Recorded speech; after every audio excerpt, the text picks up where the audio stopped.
Assalamualaikum warahmatullahi wabarakatuh. Salam inspirasi. Sahabat Inspiri, kita ketemu lagi dalam acara Obras, obrolan cerdas. Kali ini kita akan membicarakan mengenai konsultan manajemen atau manajemen consultant. Seberapa pentingnya sih peranan manajemen consultant bagi organisasi bisnis, terutama di negara kita.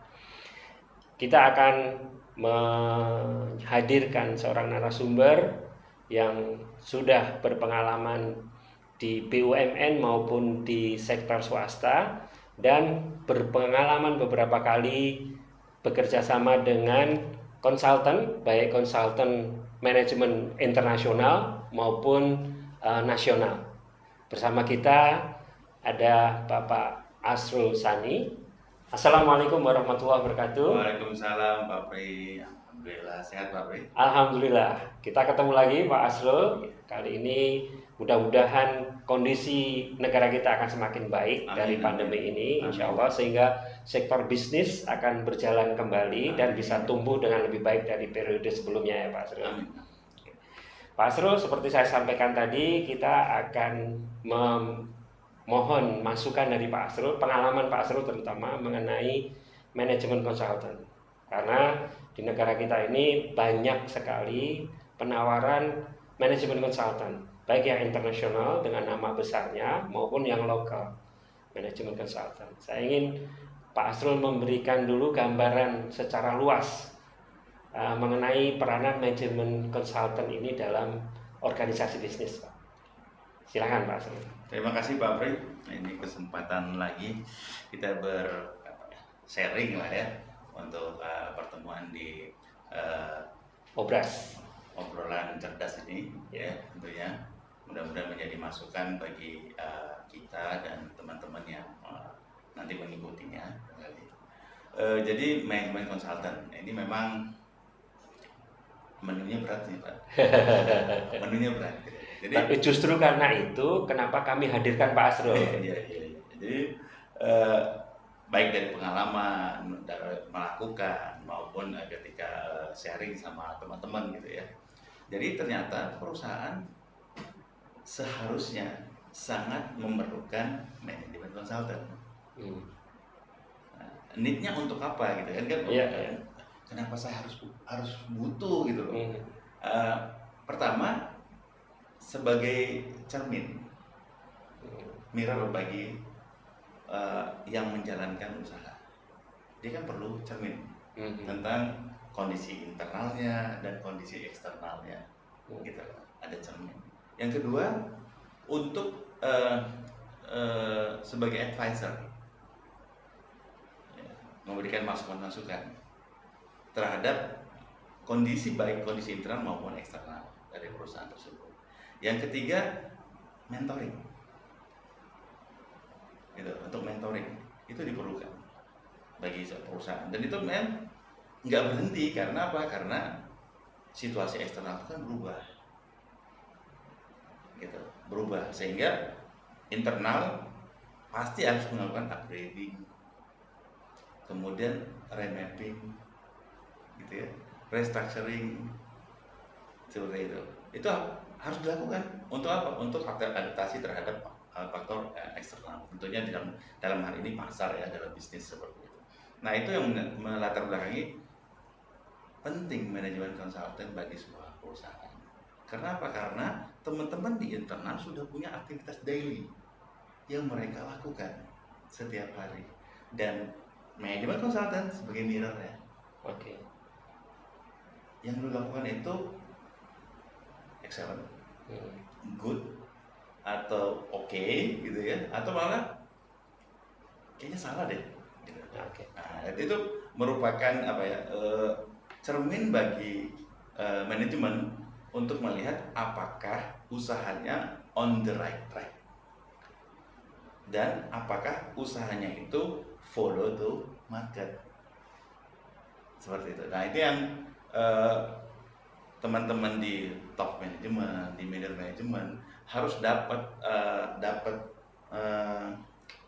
pemikiran hasil cerminan ini dari manajemen konsultan. Nah ini yang awalnya kenapa mereka butuh. Memang kesannya sepele, tapi ingat ketika kita di dalam di internal, ketika kita menjalankan, maka dari luar perlu ada yang melihat. Kalau tidak nanti kita satu salah jalan, yang kedua ada hal-hal yang tidak produktif yang kita laksanakan, yang ketiga terjadi gap. Nah, semuanya total itu apa? Total itu membuat kita menjadi tidak produktif, atau kita keluar dari roadmap yang kita inginkan, atau kita menjadi biaya kita tidak efektif, seperti itu. Oke, Pak. Sebentar, karena ini kan tadi Pak Asrul menyampaikan berat. Iya, berat sebetulnya. Kita potong-potong dulu, Pak. Iya. Jadi pentingnya manajemen konsultan bagi sebuah organisasi bisnis ada 3 yang saya bisa simpulkan tadi. Yang pertama, mirroring. Iya. Kemudian yang kedua, advisory. Iya. Kemudian yang ketiga, mentoring ya, Pak ya. Iya. Supaya setiap perubahan organisasi baik internal maupun perubahan eksternal itu bisa disaring oleh organisasi itu sendiri. Iya. Terhadap 3 fungsi dari manajemen konsultan ini. Oke. Mirroring, advisory, and mentoring. Itu sebab kenapa pentingnya sebuah manajemen konsultan bagi organisasi bisnis. Iya. Oke. Terima kasih. Nah, Jadi ini sangat penting menurut saya, karena tadi Pak Asrul juga sempat membuka sedikit mengenai akibat apabila organisasi bisnis itu tidak menggunakan jasa manajemen konsultan.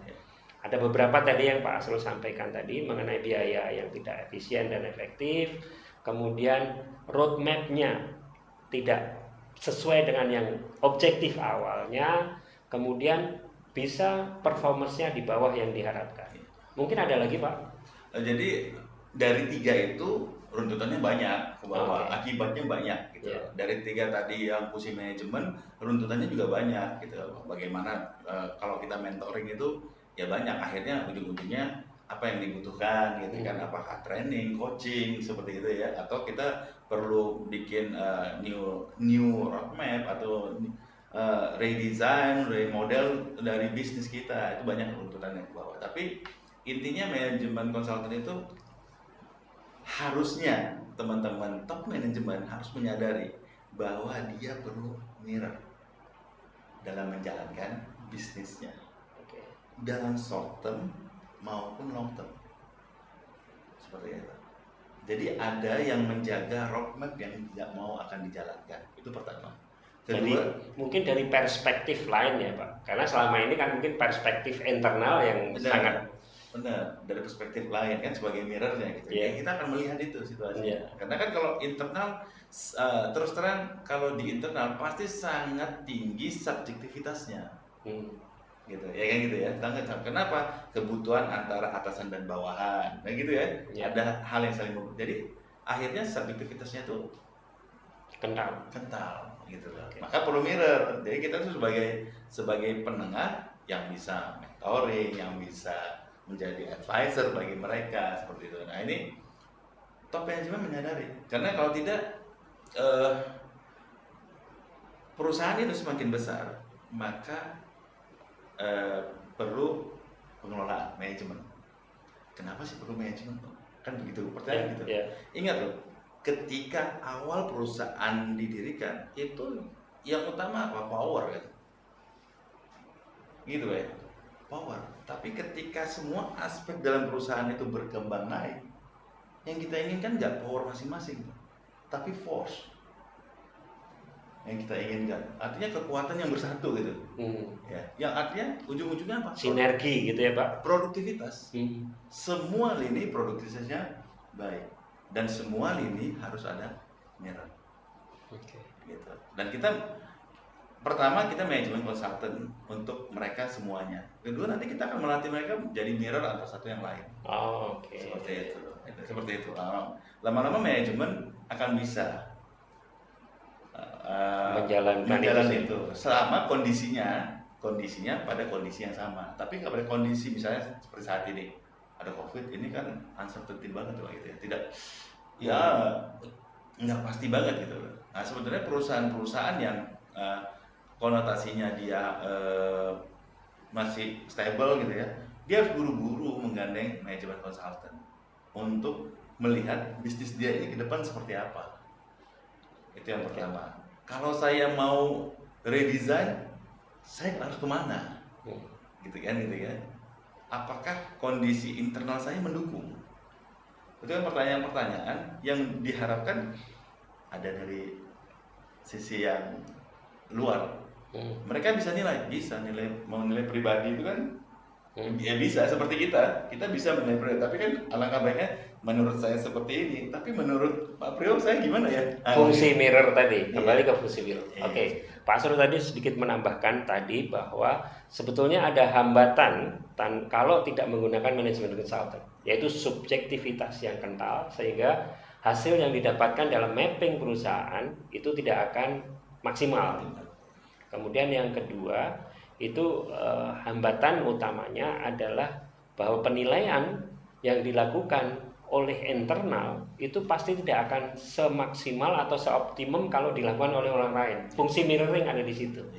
Nah, pertanyaannya kemudian Pak, manajemen konsultan tadi Pak Axel juga menyampaikan from the very beginning perusahaan itu dibutuhkan, apalagi pada saat kondisi-kondisi seperti sekarang ini, pandemi COVID itu.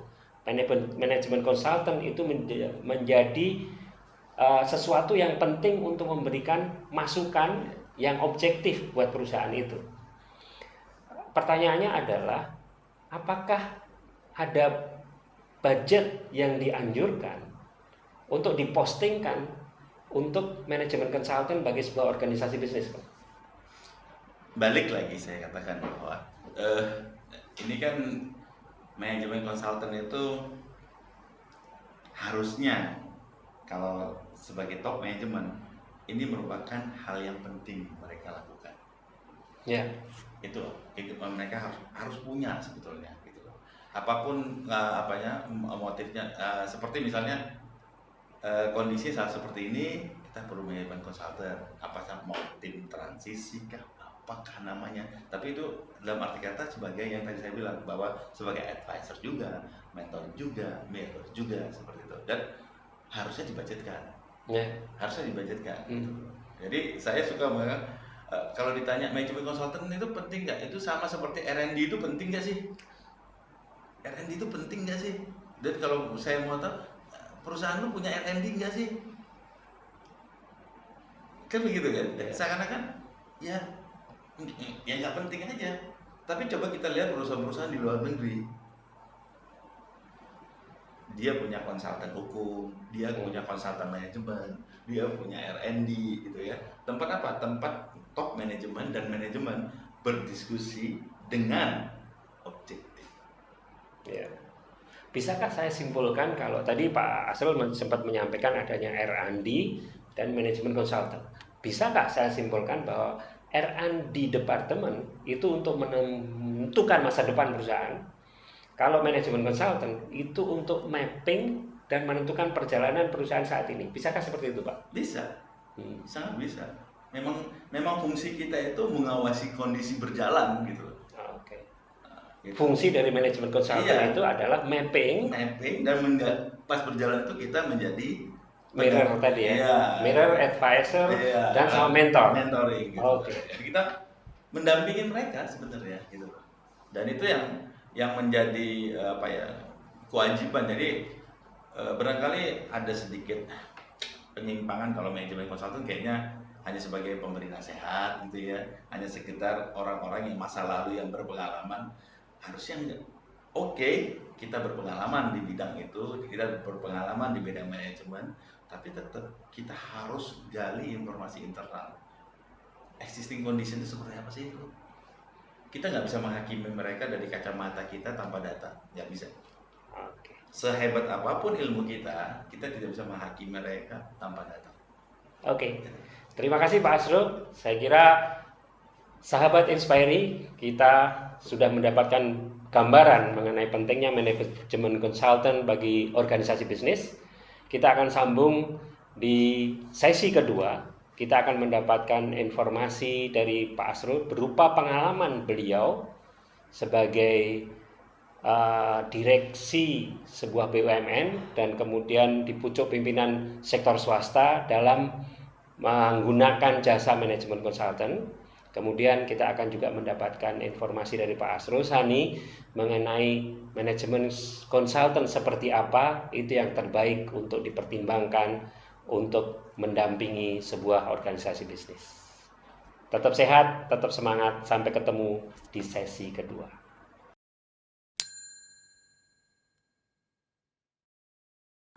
Assalamualaikum warahmatullahi wabarakatuh. Sahabat Inspiri, salam inspirasi. Kita lanjutkan di sesi kedua ini mengenai pentingnya manajemen konsultan bagi organisasi bisnis. Kita masih bersama dengan narasumber Bapak Asrul Sani. Seperti yang saya sampaikan di sesi 1 tadi, kita akan mendapatkan informasi tepatnya dari Pak Asrul Sani mengenai pengalaman beliau menggunakan jasa manajemen konsultan pada saat beliau baik di tampuk pimpinan tertinggi sebuah BUMN maupun di sektor swasta pada saat beliau melanjutkan karirnya setelah di BUMN tadi. Dan kemudian kita akan mendapatkan juga masukan dari Bapak Asrul Sani mengenai manajemen konsultan seperti apa sih yang sebaiknya kita pertimbangkan untuk mendampingi organisasi bisnis. Pak Asrul, Assalamualaikum warahmatullahi wabarakatuh. Kita lanjutkan lagi Pak Asrul mengenai pentingnya manajemen konsultan bagi organisasi bisnis. Kami butuh masukan dari Pak Asrul Sani, terutama sebelum kita masuk kepada manajemen konsultan seperti apa sih sebaiknya yang dipertimbangkan adalah bagaimana pengalaman Pak Asrul Sani menggunakan jasa manajemen konsultan baik yang internasional maupun yang lokal nasional. Silakan Pak Asrul. Terima kasih Pak Pri. Menarik. Jadi pengalaman-pengalaman yang pernah kita alamin itu ya dalam kita menguji roadmap kita dengan para perusahaan konsultan gitu ya. Yang menarik adalah kita akan mengetahui posisi perusahaan kita itu ada di mana. Kita akan mengetahui kelemahan kita itu ada di mana. Nah itu menariknya. Kalau kekuatan barangkali itu akan gampang terlihat gitu ya. Yang disembunyikan yang kelemahan tuh. Iya. Kelemahan itu kan selalu dipercaya. Iya itu. Kalau kekuatan wah itu hampir everyday dibilang oh kita kuat begini, kita kuat begini. Tapi kelemahannya gitu. Dan posisi perusahaan kita itu seperti apa? Itu kan kelihatan Pak. Ada gap of leadership, gap of skill and knowledge, gap of implementation, gap of process. Itu kelihatan gap-gapnya semua tuh kelihatan. Karena fungsi mirroring tadi ya. Iya gitu. Yang tersembunyi itu akan naik gitu. Sadar, secara sadar, secara tidak sadar, dan memang secara alami gitu. Tanpa manajemen rasakan, oh ini loh kami itu sebenarnya begini gitu. Nah itu penting. Nah itu yang kita dapatkan gitu. Kita itu dapat dan disitulah semua lini itu yang kurang harus belajar segera, yang lebih harus menunggu untuk yang kurang ini bertumbuh biar sama, tidak ada gap kembali. Karena, sinergi. Ya, karena kalau gapnya terlalu tinggi itu nggak mungkin sinergi, nggak mungkin. Gitu. Yang hebat merasa letih mengajari kok jadi gua aja yang kerja. Yang nggak mengerti, ya dia dengan gayanya sendiri gitu, akhirnya tidak maksimal gitu. Nah, yang saya bilang jadi gap of leadership akan ketahuan, gap of implementasinya akan ketahuan, gap of prosesnya akan ketahuan, gap of skill and knowledge-nya akan ketahuan. Dan akibat itu posisi perusahaan kita ada di mana itu juga akan ketahuan. Sebenarnya kita di mana sih dengan adanya kehebatan kita itu, gitu. Itu kan yang paling top manajemen akan susah mendeskripsikan posisi perusahaan lu di mana sih? Itu susah. Mendeskripsikan kelemahan perusahaanmu ada di mana sih? Paling yang general saja. Kalaupun dia berani mengeksposnya gitu. Ya, Tapi padahal di balik itu banyak. wah, Kayak gunung es gitu ya Pak. seperti itu gitu. Kalau kita nggak bicara strong ya Pak, pasti di setiap hari orang akan bilang bahwa kekuatan saya ini, kekuatan saya ini, kekuatan saya. Tapi kelamaan. Nah itu perlunya manajemen consultant. Yang kita dapatkan akhirnya seperti itu. Toolsnya banyak ya Pak ya, toolsnya ya macam-macam, orang pakai teorinya macam-macam gitu ya, pakai selain pengalaman yang mereka bawa, selain market situasi yang mereka kuasain, mereka juga pakai tools untuk menilainya, baik secara scoring maupun rating itu dilakukan. Selain itu juga ada interview gitu ya, yang akan dilakukan gitu. Nah itu yang bisa mensukseskan manajemen consultant yang digunakan mendampingi suatu perusahaan. Oke, seperti itu. Oke. Pengalaman Pak Asrul ternyata sangat menarik, terutama di suatu perusahaan pasti strength itu akan menonjol dan akan tereksplor secara sadar dan tidak sadar, akan tereksplor begitu saja. Tapi justru weakness itu seperti manusia lah ya, berusaha selalu menutupi kelemahan kita, mengcover up dengan strength kita, sehingga strength-nya kadang-kadang bisa terekspos berlebihan untuk menutupi weakness-nya tadi. Oke. Dengan manajemen consultant, weakness akan terpapar, dan yang saya garis bawahi dari sesi pertama adalah objektivitas. Jadi weakness akan disadari tapi dengan objektivitas, karena yang melakukan adalah advisor, mirror yang memberikan mentor kepada organisasi bisnis itu. Begitu ya Pak? Betul. Oke, kemudian pertanyaan saya yang kedua atau bisa dikatakan yang terakhir adalah manajemen konsultan seperti apa sih sebaiknya yang layak untuk dipertimbangkan menjadi pendamping organisasi bisnis? Silakan Pak. Nah ini menariknya begini, banyak tawaran-tawaran dari manajemen konsultan itu hanya tukang potret Pak. Dia melihat kondisi yang ada dengan berbagai tools ya, dia melihat kondisi yang ada. Tapi saya katakan kayak sebagai mirror, lu harus apa? Siap jadi mentor, siap menjadi advisor, gitu. Sampai kalau diminta mendampingi pun itu harus siap. Oke. Gitu. Jadi ya manajemen konsultan itu dari motret sampai mentoring, sampai mendampingi, pendampingan, sampai betul-betul perusahaan yang didampinginya memiliki readiness yang seperti yang diinginkan. Nah itu yang menjadi hal penting kita memilih manajemen konsultan. Jadi nggak sembarang hanya motret gitu, nanti nggak sempurna. Akhirnya manajemen akan berkutat kepada daily activity yang tidak on the right track. Gitu.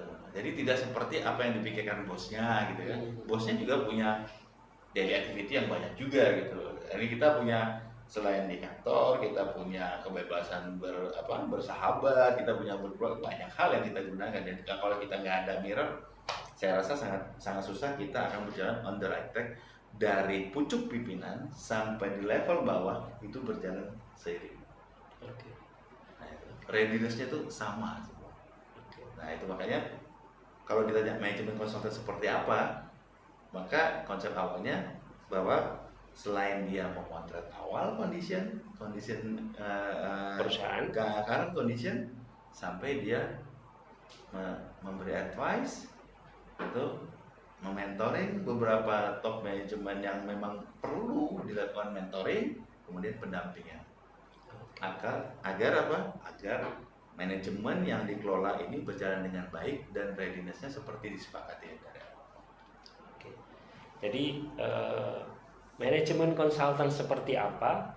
Kuncinya sebetulnya ada poin keempat dari 3 poin yang disampaikan Pak Asrul di sesi pertama.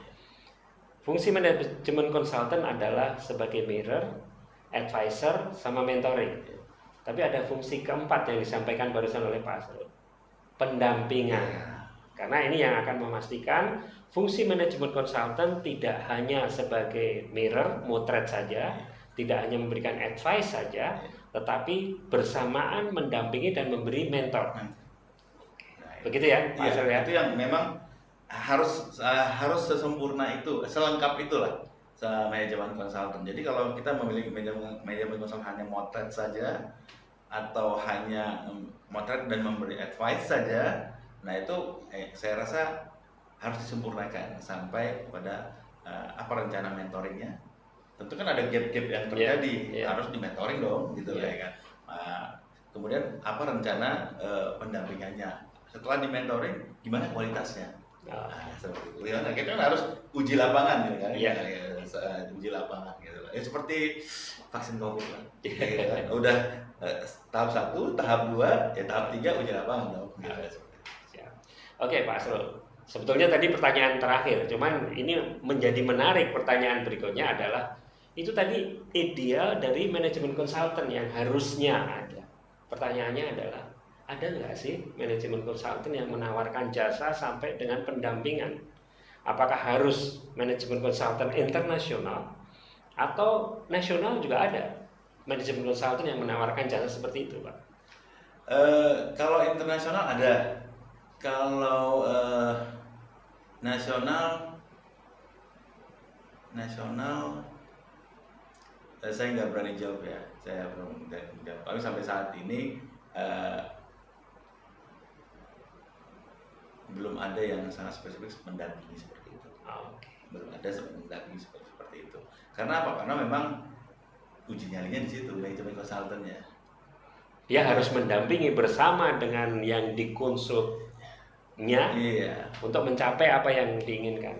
Jadi sampai pada tahapan kedua itu belum uji nyali, motret, ngasih advice itu nggak uji nyali memang itu. Ya namanya ya fungsi gitu. Tapi kita mentoring udah mulai uji nyali tuh.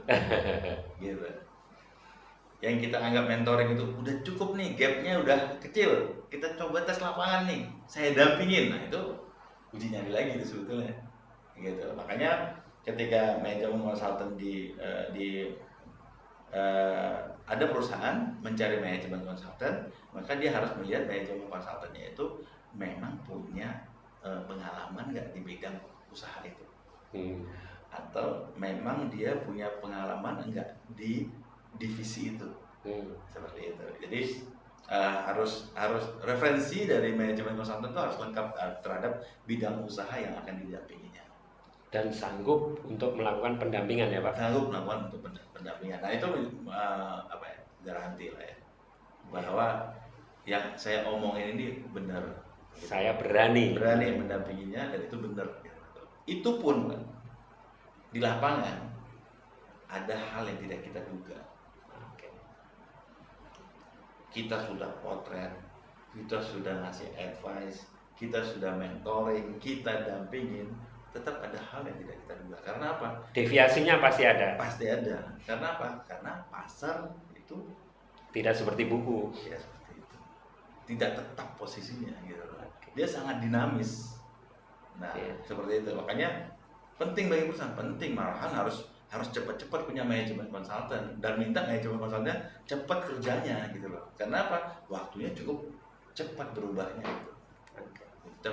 Itu yang membuat satu teman-teman top manajemen yang baru mendapat kepercayaan menjadi top manajemen itu tanpa pendampingan, ya dia satu akan terjadi gap yang saya bilang tadi. Apakah gap of leadership terjadi, chaos, atau gap skill dan manajemen, skill dan knowledge, pasti chaos juga.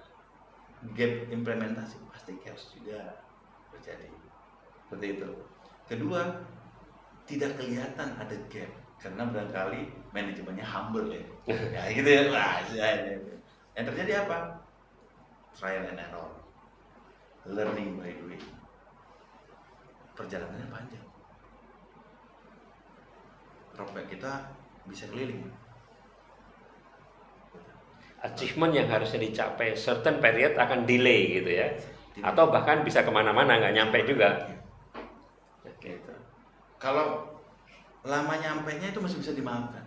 Tapi kalau nggak nyampe, kalau lama nyampainya masih bisa dimaafkan. Walaupun itu menjadi koreksi-koreksi tertentu gitu kan. Iya. Tapi kalau nggak nyampe, Nah itu apalagi dia udah kapalnya kapal yang lumayan besar. Kalau saya bayangkan kalau udah teman-teman itu udah punya transaksi hariannya udah tinggi gitu ya, transaksi value-nya juga sudah tinggi gitu ya, udah ya barangkali udah 50 miliar, 100 miliar gitu ya. Bukan memang perusahaan-perusahaan yang daily transaction gitu ya, bukan perusahaan-perusahaan yang project transaction gitu. Nah itu penting gitu, karena sudah menggunakan banyak orang gitu.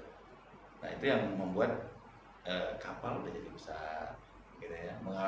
Mengarahkan kapal besar itu ya nggak semudah kapal kecil gitu, banyak tenaga yang dibutuhkan kalau salah arah, jadi muternya juga jauh karena kapalnya sudah besar gitu loh banyak. Tapi alangkah baiknya ketika mau awal udah didampingi. manajemen konsultan. Baik. Jadi kalau manajemen konsultan itu mungkin saya tambahin itu kelompok orang yang menilai ya, secara data, secara fakta gitu ya, itu akan dinilai gitu. Jadi bukan mengambil advisor, beda. Beda. Ya. Gue mau ngambil advisor nih, itu beda. Mungkin itu bisa sebagai penasehat spiritual lah. Tapi kalau manajemen nggak harus manajemen konsultan. Oke, terima kasih banyak Pak Asrul. Sahabat Inspiri, saya kira kita mendapatkan gambaran yang cukup lengkap mengenai pentingnya fungsi manajemen konsultan bagi organisasi bisnis. Baik pentingnya manajemen konsultan, fungsinya seperti apa, sampai tadi Pak Asrul juga menyampaikan pengalaman dan tips bagaimana kita memilih manajemen konsultan bagi perusahaan. Berikut juga disampaikan resiko-resiko apabila kita mengesampingkan fungsi manajemen konsultan. Alhamdulillah kita mendapatkan banyak informasi dan belajar betapa pentingnya fungsi manajemen konsultan bagi organisasi bisnis. Kita akan lanjutkan lagi obrolan-obrolan berikutnya pada obrolan cerdas dari Inspiri Production. Wassalamualaikum warahmatullahi wabarakatuh. Salam inspirasi, tetap sehat, tetap semangat.